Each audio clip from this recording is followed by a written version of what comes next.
Me he encontrado un video de Quizland.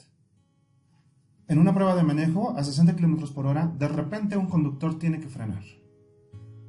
Y lo logra antes de chocar con el obstáculo. Pero después sube la velocidad. Y ahora choca con el obstáculo. ¿Cuál es la distancia mínima en que un auto se puede detener? Esto es física de garabatos y vamos a calcular la distancia mínima en que se puede detener un auto a una velocidad dada. No vamos a considerar que exista una huella de derrape.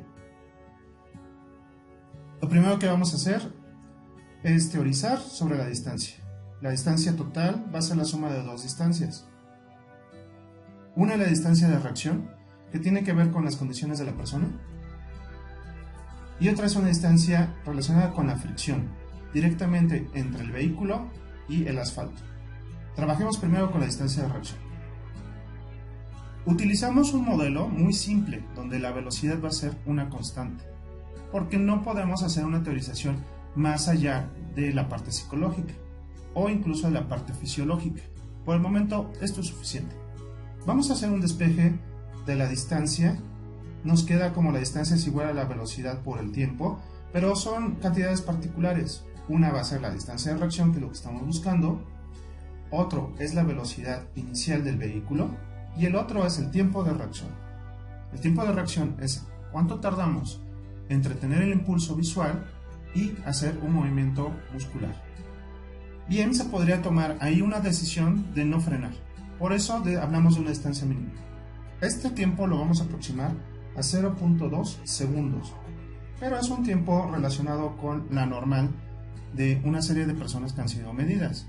Y puede ser alterado por diversas causas. La edad, por ejemplo, o si se consumen algún tipo de droga o alcohol. Este tiempo puede aumentar de forma dramática. Ahora vamos con la segunda parte, por la distancia de la fricción. Lo que vamos a tener es que este objeto va a tener una velocidad inicial que va a terminar siendo una velocidad final igual a 0, que se va a desarrollar en una distancia, que es la que queremos calcular, y lo hace en dos momentos. La forma más sencilla para trabajar esto es a través de la conservación de energía y el trabajo. Vamos a desarrollar rápidamente la parte de la energía. El cambio de la energía únicamente va a ser la energía cinética de la velocidad inicial, porque la velocidad final va a ser 0. Estamos sumando nada más esa energía cinética. No estamos considerando energías potenciales o otro tipo de energía. Esto es muy importante para este desarrollo, pero también es una primera aproximación. Vamos a trabajar con la parte del trabajo, que es una suma de fuerzas que se desarrollan en una distancia. Pero estas fuerzas no las conocemos, así que necesitamos hacer una primera aproximación, y es que la fuerza es constante y que se desarrolla nada más en el intervalo de la distancia que deseamos conocer, que es d2. Vamos a utilizar un modelo para hablar de esta fuerza, que es una fricción estática. Por tanto, tenemos que la normal se va a multiplicar por una constante que se llama μ. Recuerda que no tenemos huella de frenado, por tanto no tenemos la componente de la fricción cinética. Desarrollamos y la normal para este caso, que es horizontal el piso, va a ser igual a m por g. Ahora vamos a unir los extremos, la parte que tiene que ver con la energía y la parte que tiene que ver con el trabajo.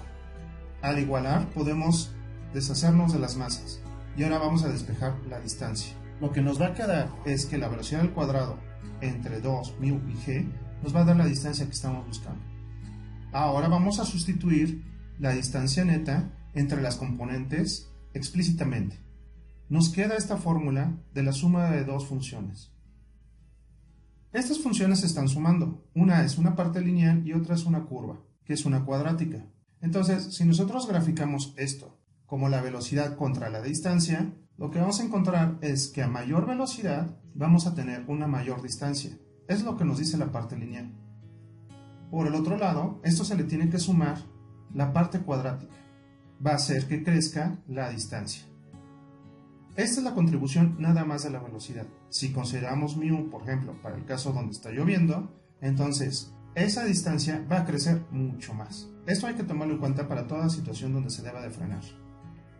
Ahora una pregunta para ti. Construye tu propio modelo. Nosotros ya desarrollamos el de la distancia como la suma de la parte que tiene que ver con una persona y con la fricción estática. Ahora le vamos a sumar de que tenemos una huella de frenado. Vamos a poner una parte de fricción cinética. Eso significa que tenemos deslizamiento. También implica que la velocidad inicial se va a transformar en una velocidad 2, luego en 3 y finalmente en una velocidad donde va a ser igual a 0. También recuerda que la fuerza de fricción estática es mayor que la fuerza de fricción cinética.